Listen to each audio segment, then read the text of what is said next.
Morning, North Boulevard. Good morning, guys. Thanks for coming. So glad you're here today. Those of you who are online, coast to coast from ice cold Canada. Well, we have somebody from Saskatchewan, I think, actually this morning, down to Mexico and then in Africa. We're just delighted you're with us. Awesome to have you. God's been good and generous to us, and we get a chance to be together either in person or online. Actually, our West Campus today opened up a second service. So the crowds there are so big that they have to open up two services now, one at 9 and one at 10:30. And then, I don't know, 1,400 of you online. Really glad you're here. We're doing the book of Deuteronomy, and we're choosing the life that Deuteronomy offers us through the beauty of obedience. So, tell you a story. Reese Smith. If you go to a baseball game over at MTSU, you'll go to one of the finest baseball fields in North America. It'll be the Reese Smith baseball field. I spoke to his son a couple of weeks ago. Actually, I've talked with him, maybe not even a couple of weeks ago, and was talking about how Mr. Smith, who's been deceased for almost 30 years, helped to establish this baseball field. And he made the statement to me, I think I'm pretty close to what he said. He wouldn't have had the wealth to help build that field if he hadn't first been poor. So Reese Smith grew up in the Depression. He grew up in a very difficult neighborhood, a tough guy, very poor. In fact, his father was a firefighter. His father lost his job, and the bank foreclosed on the farm. So when he was 10 or 11 years old, Reese was walking home from school. When he got to where he had lived, he saw his mother and his father standing on the street with all their property. They'd been thrown out of their houses.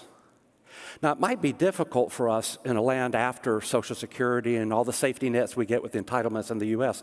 to appreciate what a terrifying thing that would be, especially for a 10 or 11-year-old boy, to see his mother and his father terrified, frightened, to realize that they were now without a job, without a penny, and without a home. And they began to walk a couple of miles down to a brother's house where they would stay while they tried to figure out how to recover. And as they were walking, Reese Smith made a decision.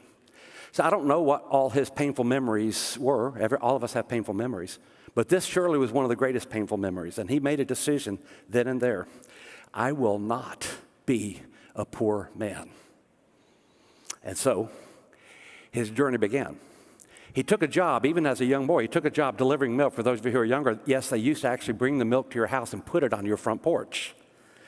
He took a job delivering milk as well as delivering newspapers. In fact, he eventually made enough money that while he was still in high school, he bought a car, which was, during the days of Depression, unheard of. He had a car before his own parents did.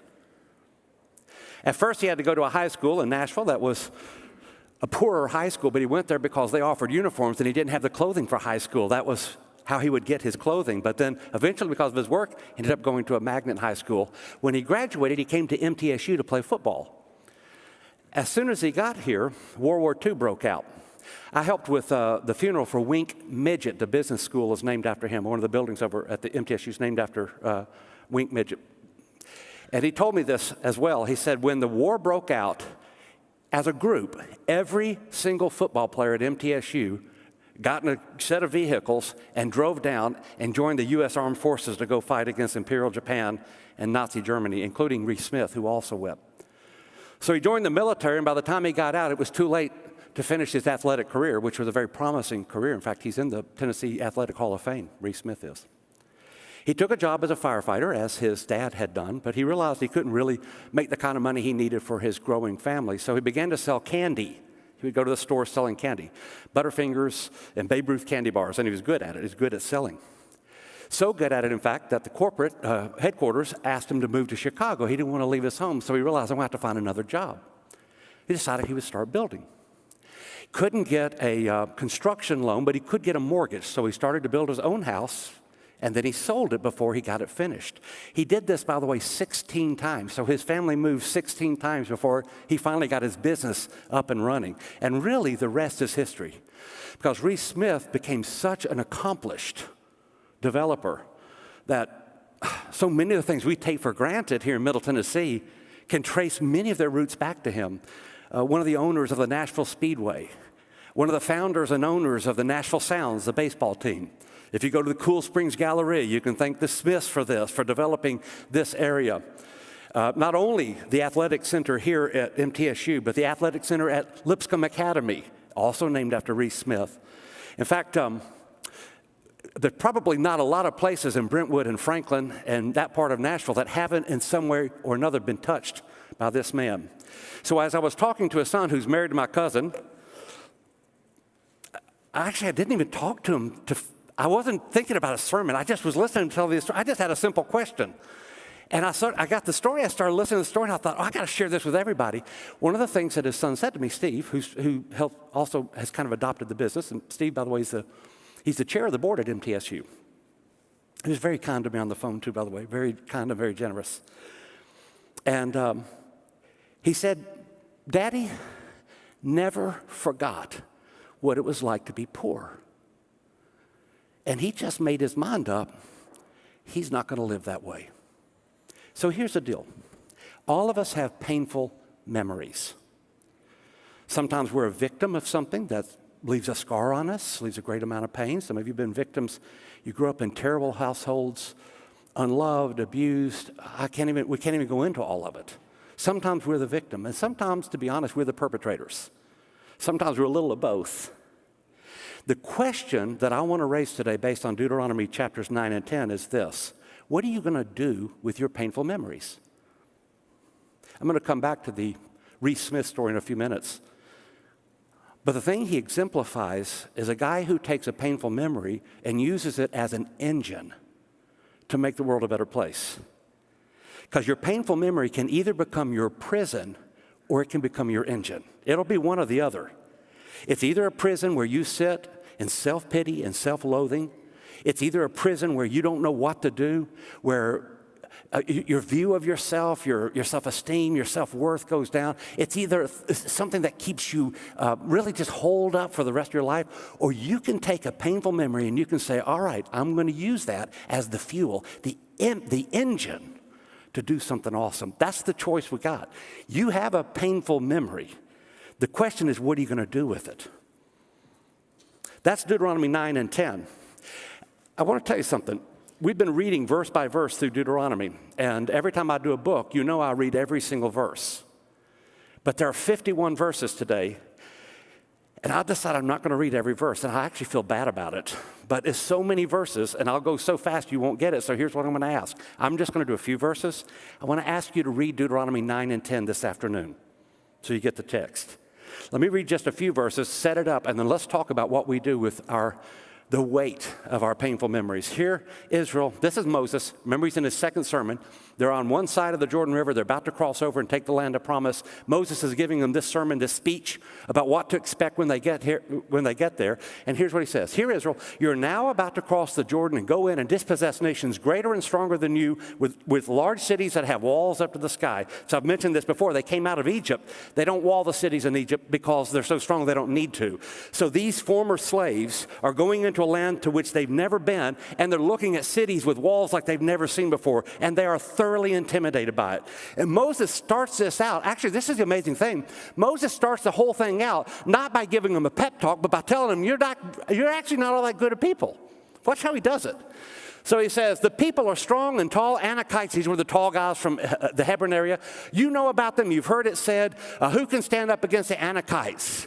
But be assured today that the Lord your God is the one who goes across ahead of you like a devouring fire. He will destroy them. He'll subdue them before you, and you will drive them out and annihilate them quickly, as the Lord has promised you. After the Lord your God has driven them out before you, do not say to yourself, the Lord has brought me here to take possession of this land because of my rightness. No, it is on account of the wickedness of these nations that the Lord is going to drive them out before you. It's not because of your rightness or your integrity that you're going in to take possession of their land, but on account of the wickedness of these nations, the Lord your God will drive them out before you to accomplish what he swore to your fathers, Abraham, Isaac, and Jacob. And then this is sort of we'll get into the operative form here. Understand then that it's not because of your rightness that the Lord your God is giving you this land to possess, for you are a stiff-necked people. remember this and never forget how you aroused the anger of the Lord your God in the wilderness. From the day you left Egypt until you arrived here, you've been nothing but trouble. Now, I want to pause and ask you a question. How many of you think of this as a great way to start a campaign? So, we're raising money to build the West Campus building. We had to put it on hold because of the pandemic. We come back to it. I just want you to imagine if in the opening salvo of lessons on raising funds for the West Campus building, if I started out by saying, let's just lay the cards on the table. Y'all are awful people.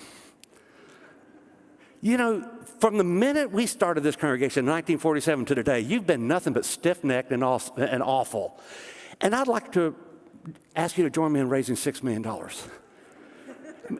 That's what Moses does. In fact, this is the third time Moses does it. We're only in chapter 10. The third time Moses stops and says, I just want to make sure everybody in here knows that you're bad people. Like he just is pointing out all their stuff, all their junk. He's just pointing it all out. The things that they were victims of, slavery, and the things that they perpetrated, rebellion. So he goes through it. That's what 9 and 10 are. It's Moses chronicling what all happened from the Exodus to this 40-year period now where they're just about to cross over. And his story is, don't think it's because you're good people. God's not giving you this land because you're such good people. Because you're not good people. God's given you this land for his purposes. And then Moses sort of walks through all their memories. And he says, on the one hand, they were victims. They were victims as slaves in Egypt. But on the other hand, they were perpetrators. In fact, think about this. While they were at Mount Sinai, they had just crossed the Red Sea. Just escaped bondage for hundreds of years. They're at Mount Sinai. They're getting the covenant from God. This is the equivalent of the honeymoon. They're on their honeymoon when they have an affair. He says, I'm giving you the law, and in the middle of me giving you your covenant, you start worshiping another God. Again, still not the way I would have started a fundraising campaign. How bad you guys are. So why does Moses feel compelled to bring up Israel's failed past 3 times in the first 10 chapters of this book? And I'm going to answer that question. Because if you understand whence you've come, you will know where you need to go. Memory has enormous power. Your memory has enormous power. It has power over you. It has power over the people around you. It has power for our community. It's enormous power. And many of us have painful memories that we have not yet figured out how to conquer. And that's what I want to talk about. Memories of past failures. Memory of past hurts, a memory of bad habits from the past, things that were done to you or things perhaps that you did that you now regret. And I want to ask you, don't say it out loud, but I want to ask you, will you just lay out on the table of your heart for a minute, this is one I'm struggling with. Will you lay one out? So that when I talk about this, it'll make sense to you. In fact, someone said after first service, hey, that was a good sermon. I said, well, if you don't obey, it wasn't good. Because the only reason I'm preaching it is so that it'll change our lives. If it doesn't change our lives, it wasn't a good sermon. So I'm asking you, will you lay something out and analyze it while we talk? Moses wants us to know that there are 2 ways you can deal with your painful memories. Everybody with me? There are 2 ways. You can either let it become your prison or you can let it become your engine. It'll be one or the other. Let me just give you a little coaching here from this book, Deuteronomy chapters 9 and 10, on how to turn those painful memories into an engine. How to turn a scar into a beauty mark. Let's start with this verse, chapter 9 and verse 24. Moses says, you've been rebellious against the Lord ever since I have known you. By the way, that just sounds like a terrible parenting strategy. So I've got 2 kids, and they've never been so bad that I thought to say to them, John, you've just been a problem ever since the day you were born. That's a hard thing to say, and that's what Moses says. I think actually Moses wants the Israelites to use their past as an energy, a motivation to accomplish something great in their future, which they'll do. I'll show you in a few minutes. If I'm going to do this, I'm going to start by being honest. And I do want to say, honesty, it's the starting point of all recovery. All recovery occurs after you're honest. Recovery cannot occur for people who are not honest. If you're not honest about what you're dealing with, you will never recover from it. Now, you can stuff it, you can deal with it, you can treat the symptoms of it, but you'll never recover if you're not honest about it. One of the greatest freedoms you'll ever experience is the freedom of just telling the truth. When you tell the truth, your problems become an issue of your past. When you tell a lie, your problem is now in your future. It's always the case. Ruth Mays, I am so glad to see you. I just saw you here. When you lie, your problem becomes part of your future. When you tell the truth, now it's in the past. You can deal with it now. In 1982, this wall opened up in Washington, D.C., the Vietnam Memorial. It is one of the moodiest places I've ever visited. You know, the first couple of days that the Vietnam Memorial, the wall was built, and a little bit later they put a bronze up across the way. I'm told that park officials had to remove 52,000 items that were left at the bottom of that wall the first week. Millions of people have gone there, and they stand searching the wall. You know what they're looking for? So the name of everyone who was killed in the Vietnam War, all the Americans who were killed, the names are inscribed on this wall. You know what they're looking for? They're looking for a beloved one, they're looking for a buddy, they're looking for somebody. But it's deeper than that. They're looking for truth. That's what they're looking for. They're looking for something that will help them say, now I get it, now I understand it. And by the way, we've been through a lot of wars. I don't know anyone who, I should be careful how I say this, but I don't know anyone who suffered as much as our Vietnam vets who deserve whatever we give them, whatever we give them. It's the honesty that we're looking for. And so this photograph, which I'll only keep up for a moment, 1975, a Pulitzer Prize winning photograph, you see I've blocked it out, of the little girl running down the street, Trang Bang, South Vietnam, accidentally napalmed, body scorched 10,000 degrees Fahrenheit. And napalm's designed to stick to your body. She's taken to the hospital where she's left to die. Now, if you've been at North Boulevard a while, you know her story. If you haven't been at North Boulevard, those of you who are new, those of you online, you may not know this. She survived. And not only did she survive, her name is Kim Phuc, but she actually became a Christian. And her husband's now a minister. They live up in the Toronto, Canada area. Kim spoke to us at North Boulevard a couple of years ago. And the thing that should have impressed you about Kim the most is how much joy that woman has. I don't know that I've ever been around a happier person than Kim Phuc. Her body is still scarred all up and down. In fact, I put my arm around her here, and as soon as I did, I thought, oh, that's a serious mistake, because I've seen the scars on her back, the photographs of them. And it just dawned on me, how can this woman be so happy? We got to spend the day together. She and I did. And she said, when I finally got to stand up and tell my story, I found true joy. There's something about telling the truth that really made a difference for her. Telling the truth about your painful memories. In fact, if you want to see how happy she is, check this photograph out. So on the left, you have the Skidmore happy face. On the right, it's some terrifying look. I don't know what she's about to do in that picture. That's how happy she is. So when we had her come for a lunch for some of our Vietnam veterans, and one of the veterans who showed up was Jim Bryant. So Jim Bryant was injured, was hospitalized, saw some of the worst action in Vietnam. Jim, we love you. We love what you did. And Jim and Kim struck up a relationship.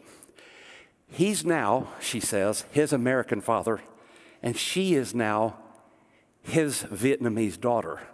Actually, Jim sends me an email every so often, hey, Kim's going through this, we'll pray for her, she needs this, that. They're in touch with it. And both of them will tell you when we were able just to speak truth to one another, some healing began. I'm just saying, with your painful memories, find somebody with whom you can speak the truth. If you massage it, if you deny it, if you pretend when you play games, when you invent myths to deceive yourself, you're just pressurizing your pain, and it's going to pop out somewhere. In fact, pain that is unresolved, get to our next blank, pain that is unresolved will always show itself in one way or another. It explodes somewhere else. You push it down here and it pops up there. It's a tick in your body. You mistreat someone else. You kick the dog. You spill a glass of milk down here, and if it's unresolved, some girl halfway down the road has a bad day. When we don't deal with it, when we're not honest with it, we can't deal with our painful memories. Start with the truth. I'll go a little quicker. Verse 3. Be assured today that the Lord your God is the one who goes across ahead of you like a devouring fire. So I'm going to say this. Learn to depend upon God. Everybody depends on God. It's just some people don't know it. Nobody wins without God. Nobody wins without God. It's just some people don't know it was God. But if there's ever a victory, God's behind it. So while I'm talking about School of Christian Thought, let me do this one. This is Annie Lobert. You remember Annie? She spoke to us in 2015. So Annie spent years in the prostitution, the sex trade industry in Las Vegas. I wish I could tell you she came out of it real quickly, had a Jesus moment. It didn't happen like that. It was a lot rougher than that. But her final moment before she said, God, it's got to be yours, she overdosed. On her way in the ambulance, she had a dream of her whole community. I think she was from Minnesota. Her whole community standing around looking in her casket saying, what a waste. Tears streaming down her face, she said, God, I can't stop. Drug addictions, self-esteem, in her view, her dad never loved her. I can't stop this. You have to do it. And he saved her. So when she came, this was one of the first times we ever had, when a church has a prostitute whose ministry is called Hookers for Jesus, that it's a little edgy, and that's what we had. And y'all don't know this, but I always meet with the speakers beforehand and debrief them and kind of tell them, don't do this, don't do that, remember this is the Church of Christ and all that kind of stuff. And so I'm meeting with her, and I said, hey, Annie, don't do an altar call or anything like that. This is a school. She looked at me, she said, yeah, whatever. And she got in here, and y'all don't know this, I was quivering. Like I had no idea what she was going to say. She had a microphone, and she had the floor. And here's what I remember. At the end of her lesson, she starts crying, and she starts saying, come to Jesus, come as you are, come as you are. If he could save a prostitute like me, he can save anybody. It's the best invitation this church has ever seen. He'll take us. I just want to say, with Jesus, it's never too late to open a new chapter. You can go home today and say, I'm done with that chapter, I'm starting over. By the power of God, you can do it. By the power of God. Every victory is a victory from God. You just may not know it, but claim it. You can start a new chapter. You can start one today. Okay, we got to keep moving. These are your people, Moses says. They're your people. So God says after he sees the Israelites worshiping, they have an affair on the honeymoon. On the honeymoon, they had an affair. And the Lord says, I'm going to wipe them out, Moses. I'm going to wipe them all out. I'll just raise up a people from you. And Moses, for 40 days, he says, God, don't do it. Please don't do it. Spare them. If you do it, the Egyptians will laugh at you. He says, they're your people, God. They're your inheritance. And all he's saying is this, remember who you are. I told you guys that I've been interviewing people who've been persecuted especially in the global south, but around the world lately for a project. The thing that really shocks me is how happy every single one of them is. They're happier than I am. And you know why? Because persecution has reminded them of who they are. Like knowing who you are matters. One of the most beautiful texts in the New Testament, you won't see it at first, but one of the most beautiful texts in the New Testament is this one, 1 Corinthians chapter 6. Paul is speaking to a church that's composed of mostly pagans. They were pagans who became Christians. And here's what he says. He says, don't you know wrongdoers will not inherit the kingdom of God? Don't be deceived. Neither the sexually immoral, idolaters, adulterers, men who have sex with men, thieves, greedy, drunkards, slanderers, swindlers, none of them will inherit the kingdom of God. And listen, this is the best verse in the Bible. That's what some of you were. But now you're washed. Now you're sanctified. Now you're justified in the name of the Lord Jesus Christ. Paul's statement is, don't let the painful memories of your past victimize you. Don't let that be your identity. Guys, don't be a victim. I'm saying this out of love. I don't know what you've been through. We've all been through tough stuff. Don't be a victim. God is fighting on your side. America's got enough victims now. If the world does turn against us, those of us who really want to follow the scriptures here in North America, the world turns against us, let me tell you something. We're not going to be victims. We have the Lord God Almighty on our side. Why be a victim? You don't have to be a victim of your painful past. You don't have to live in prison. You don't have to. You're picking it. You're picking your prison. I know it's easy to say, but it's true. If you're in prison, you picked it. Stop picking it. While I'm on the subject of speakers and School of Christian Thought, y'all know that on May the 14th, Lisa Turkhurst, whose books are like knocking the top off of the New York Times bestseller list and Amazon and whatnot, she's coming. So Lisa Turkhurst founded Proverbs 31 Ministries. At the height of this ministry career, she discovers her husband's not just having an affair, but he's madly in love with another woman. I'll let her tell the story. When you listen to her, so I've paid attention to her podcasts and some of her literature, she says that for months, all she could think of was how worthless she must be. If that happens, she must be a worthless person. And at some point, she's coming to talk about forgiveness, how she learned to forgive. At some point, it dawned on her, you know what? I don't have to be a victim. Guys, you don't have to be a victim. Like, God's on our side. He will let you use that painful memory as an engine versus a prison. Verse 21, chapter 9. Also, I took that sinful, so he takes that idol. They built an idol. While Moses is getting the 10 Commandments, they're building an idol down here. He says, I took it, I ground it up, I put it in the water, and this text doesn't say, but Exodus says, and I made them drink it. You know what he's doing? He's acting fearlessly, or let's put it this way, he's making amends. So this is a really important point. So if you're the victim, sometimes you have to remember who you are in God's image. But if you're the perpetrator, guys, listen. If you follow Jesus, you need to make it right. You need to make things that are wrong. You need to make them right. I've been recently paying attention to Mark Twain again. I don't know why I got interested in him. I'm not even sure I like him, to be honest with you. Twain declared bankruptcy after a very successful career. He was always trying to invent something and putting all of his money into it, and he went bankrupt. He got some loans to try to restart things. But here's what Mark Twain said.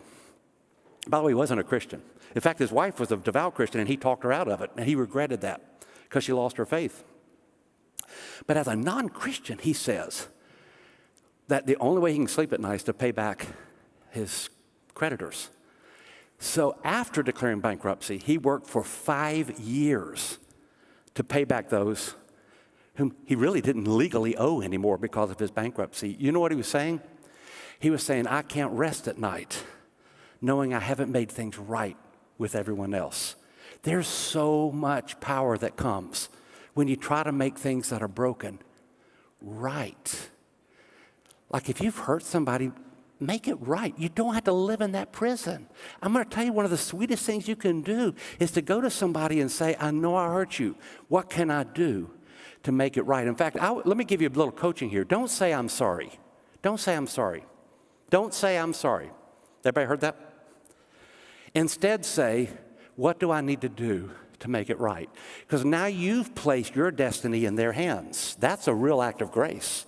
Saying I'm sorry is like, when a politician says I've been guilty of some kind of impropriety or something, that's just, I take full responsibility. That's just words in America. When you actually offer to make things right with people, there's a great amount of power that comes with that. All right, I have to keep going. For the Lord your God, he says, chapter 10, verse 17, is a God of gods, Lord of lords, a great God, mighty, awesome. He shows no partiality. He accepts no bride. He defends the cause of the fatherless and the widow. He loves the foreigner. Don't miss that. He loves the immigrant. The Lord God loves the immigrant who lives among you. He gives them food and clothing as well, so you are to love the immigrant too. So here's what I want you to see. You take whatever painful memory you have in your past and turn it into a ministry. What God is saying is, I love the foreigners. Think about this. He's talking about the very people that they're fighting. And he says, I love these guys. And since I treat them well, you treat them well. He's inviting us to take our painful memories and turn them into a ministry. Really, that's what Reese Smith did. I'm going to conclude with it in a minute, but taking his own painful memories and blessing everybody else with it. You can do that. You've been through a painful divorce. You are uniquely qualified to minister to somebody who's going through one now. You had an addiction? You are uniquely qualified to minister to people who have addictions. You got problems with alcohol? Don't fold. Don't go to prison over it. I mean mental prison. Don't go in there. Take it and use it as an engine to help somebody else. Somebody else is just waiting for you to show up. You can take your painful past and turn it into ministry. Look, here's the best illustration I know. Tomorrow night, we celebrate our 8th birthday of Celebrate Recovery at North Boulevard. It's a big deal. 6:30 tomorrow night, Celebrate Recovery here at this campus. That ministry started by a guy who just passed away 2 weeks ago, John Baker. John Baker was a member of the Saddleback Church in Saddleback, California on the West Coast. He goes to Rick Warren one day. He says, we need a recovery ministry. The two of them said, well, let's start one. It's a 12-step program, but let's bring Jesus into it. Last I heard, there are now 20,000 chapters of Celebrate Recovery. North Boulevard has one. We started a Celebrate Recovery in Cookeville, Tennessee. We're now coaching a Celebrate Recovery in Dalton, Georgia. And I've heard we've had influence over other Celebrate Recoveries. Millions of people have been helped with this. Millions of people's lives may well have been saved because of Celebrate Recovery. And you know why he started it? Because every time he showed up at a Celebrate Recovery, John Baker said this: I am John Baker, a grateful believer in Jesus Christ, and I am an alcoholic. He was uniquely qualified to save those lives. See, you can use it, whatever you got, you can use it as a ministry. It doesn't have to be a prison for you. It's sad to lose him because millions of people have been blessed by his work. And I know I'm running out of time, so we're going to finish. Moses goes up and he intercedes, talks to God, and God says, all right, I'm not going to destroy him. Because Moses spent 40 days fasting and praying, God says, I'm not going to. And Moses' comments is, God forgives you. Live in grace. Live in grace. That's my only point. You know, a lot of churches of Christ, I don't know that it's necessarily fair to say, but a lot of us don't have a real good reputation when it comes to grace. It's heartbreaking because this is a house full of sinners. That's what we are. I am a sinner. This is a house full of sinners. We live by grace. We live by grace. We show each other grace. If you're struggling with something, this is where you need to be. We want you here. We're all struggling here. We live by grace. And grace brings great freedom. So I didn't know you guys would know this, but it turns out that I have family members who post everything on Facebook. So I was at Disney 2 weeks ago thinking I had sneaked away and nobody would know. Since you all know, I'm just going to fess up. Now Disney is, as you know, the happiest place on earth. And every time I looked around, I saw that. And it dawned on me, it appears that it's not the happiest place on earth for everybody, because here's the deal. The joy you get at Disney is the joy you bring. The joy you get is the joy you bring. The grace we get is the grace we bring. So we want to live in the grace of God. Want to live in the grace of God. I got to wrap it up. Your ancestors, I've said that 3 times. This time it's going to stick. Your ancestors who went down into Egypt were 70 in all, and now the Lord your God has made them as numerous as the stars in the sky. Trust God. In fact, I want to put it this way. Your story was never your story anyway. Your story was God's story. You're a character in God's story. He's not a character in your story. You're a character in His story. So I want you to look forward to the day that you can look backward at your life and say, I get it. Now I see what He was doing. 70 Jews went into Egypt. Remember, I've done this with you now. How many Amorite lawyers have you gone to? How many of you had surgery performed by a Perizzite, or a Hivite, or a Hittite, or a Jebusite? Nope. But 70 Jews went into Egypt, and out came a nation. Some of the world's leading thinkers, physicists and scientists, producers, actors, some of the most brilliant people, Jewish people, by the millions. They came out of 70 people who went in as slaves down in the land of Egypt. Koufax, by the way. Franz Kafka, Oppenheimer, a guy named Bob Dylan, Mark Zuckerberg, the now deceased Ruth Bader Ginsburg. They all started out as slaves in Egypt, and look at what God has done. And let's not forget the one who embodies all that's good about Judaism, Jesus the Jew, the Son of God. So here's what I want you to see. I want you to see that God is writing a story in your life, and right now there may be some dark colors He's putting on the canvas, but soon He's going to put the right colors on. In order for light colors on oil canvas to pop out, first you have to lay the dark colors. You know that? Like if you've ever done artwork, you know this. First you have to lay the darks, and then you put the lights on top of the darks. It may be that right now God is just putting the darks down so that when he puts the light on, it pops out. So I got to talk to Steve Smith, the son, one of the sons of Reese. It was an awesome phone call. He was so nice to me too, by the way. And I was Googling Reese Smith and all, and it turns out he's done an awful lot of good. So not only he and his whole family, by the way, instrumental in their ballparks all over Davidson County that they helped build.